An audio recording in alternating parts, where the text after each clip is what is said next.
सभी मित्रों को नमस्कार। बात सन 1997 की है। मेरी पोस्टिंग रजौरी में थी और एक दिन हमारे दफ्तर में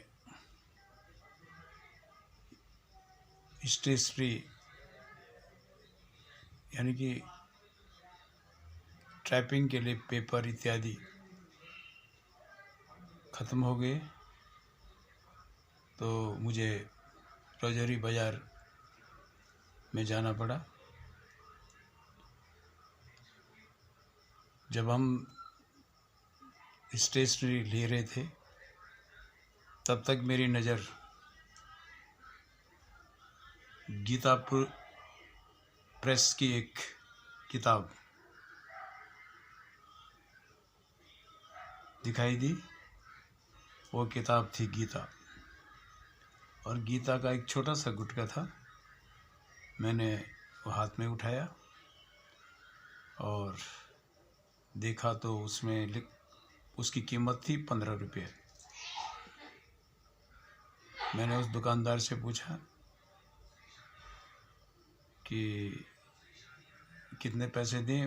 उसने कहा कि केवल आप 15 रुपये दिए, क्योंकि हम गीता पर कोई भी टैक्स नहीं लेते। ये जितना गोरखपुर से चलती है उतने पैसे में हम यहाँ देते हैं। मुझे बड़ी खुशी हुई और मैंने वो गुटका गीता का ख़रीद कर अपने साथ ले आया। और जब मैंने उसका अध्ययन किया गीता का, तब मुझे पता चला कि गीता में जो लिखा है वह दैनिक जीवन में हमारे काम आने वाली जो चीज़ें हैं और जो समस्याएं हैं उनके निवारण के लिए बातें लिखी हैं। मैंने एक अध्याय से लेकर के 18 अध्याय तक पढ़े, और जब मैं 9वां अध्याय पढ़ रहा था जिसमें एक कथा आती है कि एक बार किसी आदमी का बेटा बीमार हुआ। उसने अपनी कुलदेवी दुर्गा माँ की पुकार की, क्योंकि काली बलि लेती है। आजकल तो बलि प्रथा बंद हो चुकी है, किंतु वो बहुत पहले के ज़माने की बात है। तो उस आदमी ने कहा कि हे भगवती, अगर तू मेरे बच्चे को ठीक कर देगी तो मैं तुम्हें एक बकरे की बलि दूंगा।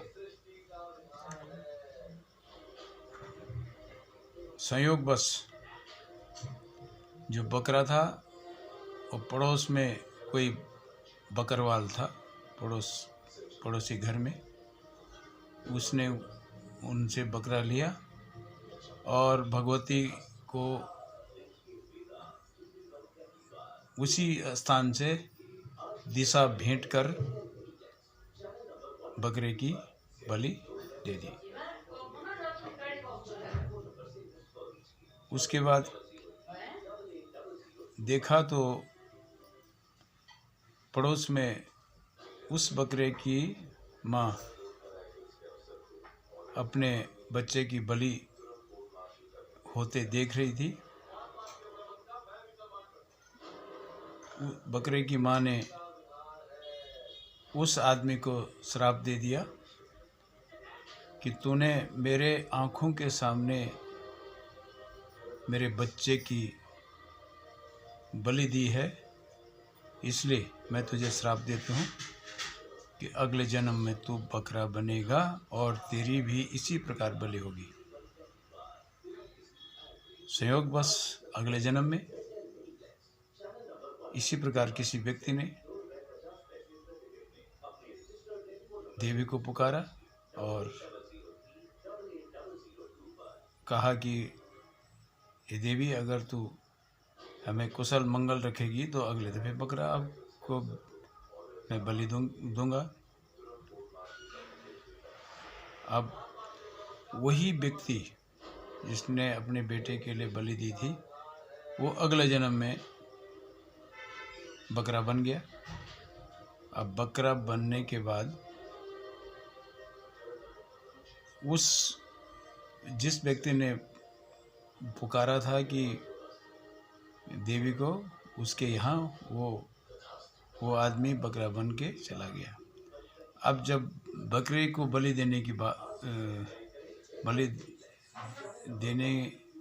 की बात हुई और हथियार उठाए गए, यानी कि तलवार से काटा जाना था, तब तक बकरा हंसने लगा। अब सभी लोग आश्चर्य में पड़ गए कि बकरा तो कभी हंसता नहीं है। तो सभी दर्शकगण और जो वहाँ पर पंडित थे उन्होंने कहा, ये प्रभु तुम कौन हो? ये तो क्या हो गया, ये तो ऐसा होता ही नहीं है। इस बार बकरे ने कहा कि मैं पिछले जन्म में, उसने पूरी वो कहानी दर्शा दी कि मेरे बच्चे के सुरक्षा के लिए मैंने देवी को बलि दी थी और मैं श्राप के कारण इस जन्म में बकरा बन गया हूँ। अब सभी लोग जो है ना आश्चर्य में पड़ गए। उन्होंने